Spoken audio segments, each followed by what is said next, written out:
Olá, você que nos acompanha aqui pelo Notícias Agrícolas. Eu sou Letícia Guimarães e a gente começa agora mais um boletim.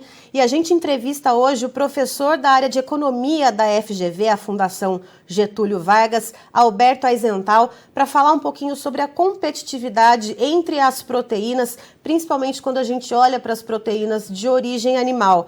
A gente comenta bastante, traz informações para vocês aqui no Notícias Agrícolas diariamente a respeito das cotações dessas proteínas e também do processo inflacionário que vem afetando o preço lá na ponta final para o consumidor.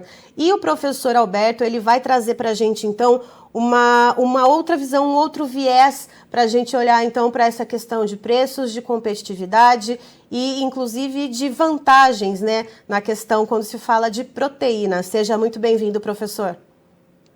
Boa tarde, obrigado. Professor, a gente costuma falar na competitividade e geralmente olhando para os preços ali da carne suína, da carne bovina, da carne de frango e dos ovos principalmente. A gente olha majoritariamente para esses 4 elementos aqui das proteínas de origem animal do agronegócio. E claro, obviamente, tem aquelas proteínas que a gente sabe que são mais em conta, que a gente sabe que acabam sendo as preferidas do consumidor, que são as proteínas, né, que são o ovo e a carne de frango. E eu queria saber do senhor como que o senhor tem visto dentro desse processo macroeconômico que a gente tem vivido aqui no Brasil, como que tem sido o desempenho desse mercado de proteínas, como que o consumidor tem se comportado, como que está sendo esse olhar, então, da área macroeconômica? Na verdade, desde o início da pandemia, as commodities agrícolas elas sofreram uma pressão muito grande por preços.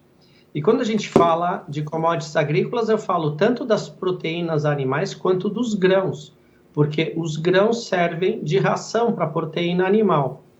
A gente teve aumento de boi, aumento suíno, frango e também aumento de soja e de milho, muito forte.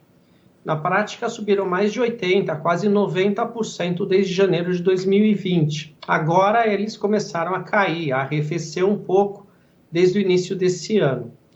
O que acontece com a proteína animal é que, na medida em que teve inflação e os preços subiram muito, as famílias que têm restrição orçamentária, quer dizer, elas têm que usar aquilo que elas têm de renda, elas não podem ultrapassar isso. E na medida que todos os bens e serviços ficaram mais caros, e as proteínas em especial, elas tiveram menos recursos para poder fazer frente à aquisição de proteína. Aí, as proteínas, de forma geral, são bens substitutos. Então, olhando do ponto de vista do consumidor, olhando do ponto de vista da família, a família precisa de proteína, ela vai lá na feira, no supermercado, e ela vai optar entre carne vermelha de primeira, de segunda, suíno, frango ou ovos. Nessa escala, porque existe sim uma ordem de preferência, mas infelizmente é inversamente proporcional ao custo. Exatamente essa ordem que eu dei, você vem de um custo de quilo maior para um custo menor. Então, as famílias, em função da sua renda, elas vão mudando a sua decisão de compra daquela que custa mais para aquela que custa menos, chegando no limite de até não consumir. Então, há muitas famílias que têm problema hoje de fome mesmo. 33 milhões de pessoas passam fome no país, infelizmente. Então, elas não é nenhuma questão daquilo que vão optar e sim não consumir. Agora, o que a gente tem que prestar bastante atenção é que nem toda a proteína ela tem a mesma carga proteica. Então, a gente imagina que por ser mais caro ou mais barato tem maior ou menor carga proteica, e não é o caso. Na relação entre proteína ou gramas de proteína por quilo daquilo que você está comprando e usando o preço, frango é a melhor opção. Depois vem a carne suína, depois vem o ovo e depois vem a carne bovina. Então, essa tem que ser a ordem daquilo que você adquire em função daquilo que tem de proteína pelo que você paga. E professor, o senhor enviou para a gente uma tabela, até vou pedir a gentileza para o Christian aqui do estúdio colocar aqui no telão para a gente e mostrar para vocês que estão aí de casa acompanhando. Essa tabela, o professor Alberto, ele fez uma pesquisa, né, de preços base que foram encontrados em relação às proteínas. Me explica um pouquinho, professor, nesse contexto que o senhor disse a respeito do preço que se paga e da carga proteica de cada alimento. A gente tem aqui uma sequência que tem desde proteínas animais até proteínas vegetais. Como que o senhor imaginou, como que o senhor traçou essa relação, então, entre preço e carga proteica para a gente ter essa noção da competitividade de fato? Na verdade, quando você está lá na feira ou no supermercado, aquilo que você consegue comparar é o preço por quilo daquele bem. Então, você vê quanto custa 1 quilo de carne bovina, ou quanto custa 1 quilo de frango, ou quanto custa um ovo.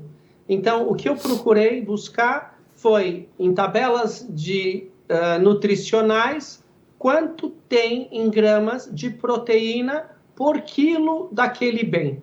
Aí eu fiz a conta em função de quanto custa o quilo daquele bem, para a gente tentar descobrir qual é a mais barata grama de proteína, qual proteína é mais barata. E é interessante a gente notar que a proteína mais barata é a proteína texturizada de soja. Ela custa quase que metade de uma carne bovina. Então, ela chega a ter 400 gramas de proteína por quilo daquilo que você está comprando, 40%. E você paga R$22 o quilo, por exemplo, da proteína texturizada de soja. Então, muitas carnes vegetais, muitos hambúrgueres vegetais são feitos a partir da proteína texturizada de soja. Então, vale a pena, se você tem um problema alimentício em casa, se você está com um problema de restrição orçamentária que todo mundo tem, de repente a gente olha muito essa questão carne bovina, frango, suína, ovos, e tem alguma coisa que está bem na frente da gente na prateleira lá do supermercado e que pode ajudar na alimentação. De repente você pode misturar num molho essa proteína, por exemplo, e você tem esse valor proteico e saudável que vai te atender, vai atender tua família.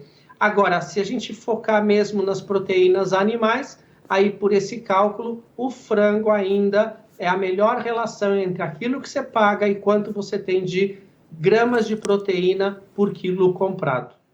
Certo, professor. E aí, quando a gente pensa, né, a gente está falando do frango, aqui no Notícias Agrícolas, quem nos acompanha aí diariamente sabe que todos os dias a gente tem o fechamento do mercado, tanto para carne suína quanto para carne bovina e também a de frango. A gente tem uma análise aí a respeito das cotações e também tem análise a respeito das exportações.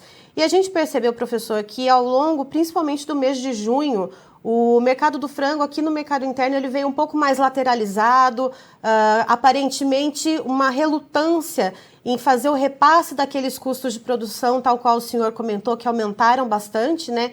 E acabaram influenciando também no preço das proteínas de origem animal. E a gente também tem, ao mesmo tempo, uma exportação muito significativa da carne de frango. E aí, olhando não só para as exportações de frango, mas também de carne bovina e para a carne suína, que já foi melhor, já esteve melhor em tempos de pico da peste suína africana lá na China, agora caiu um pouquinho, né, as exportações da carne suína. Como é que as exportações das proteínas brasileiras acabam influenciando nesse contexto que a gente tem aqui no mercado interno de preços e de competitividade? O mundo tem uma demanda por alimento e uma demanda por proteína enorme, e o Brasil é grande produtor. E são commodities, quer dizer, aquele produtor ele opta em vender para o mercado externo ou interno, mas o preço, essa proteína está precificada em dólar, por ser uma commodity. E se ela fica mais cara em dólar, ela vai ficar mais cara em real aqui dentro também, porque está dolarizado. Na verdade, o que a gente percebe é que as commodities caíram, vem caindo de preço. Isso no mundo. O que é bom para o consumidor brasileiro pode não ser tão bom para o produtor que visa melhorar seu retorno, mas para o consumidor brasileiro isso é bom, porque ele não tem a pressão de preço mundial no bolso dele aqui no Brasil.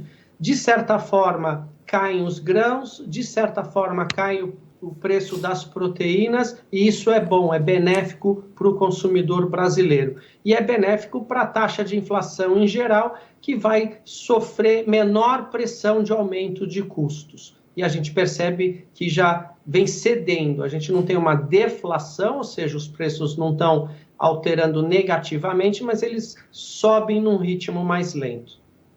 Certo. Professor, muito obrigada pela sua entrevista, muito obrigada pelas explicações, por essa aula, então, a respeito de um viés diferente para a gente olhar com uma perspectiva diferenciada, então, para as proteínas animais. E o senhor, claro, é sempre muito bem-vindo a estar com a gente aqui no Notícias Agrícolas. Letícia, muito obrigado a todos.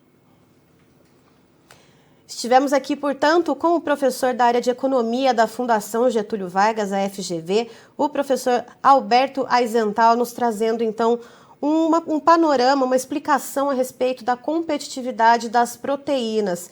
E, de acordo com ele, muito se fala, né, na questão da inflação, a gente vê os índices sendo divulgados principalmente pelo IBGE, o Instituto Brasileiro de Geografia e Estatística, e que trazem, então, esses dados de inflação, de quantos por cento cada alimento subiu ao longo de certo tempo, mas o que o consumidor vê na hora de realizar a compra não é o quanto subiu dentro de um período temporal, e sim o preço que está naquele dia.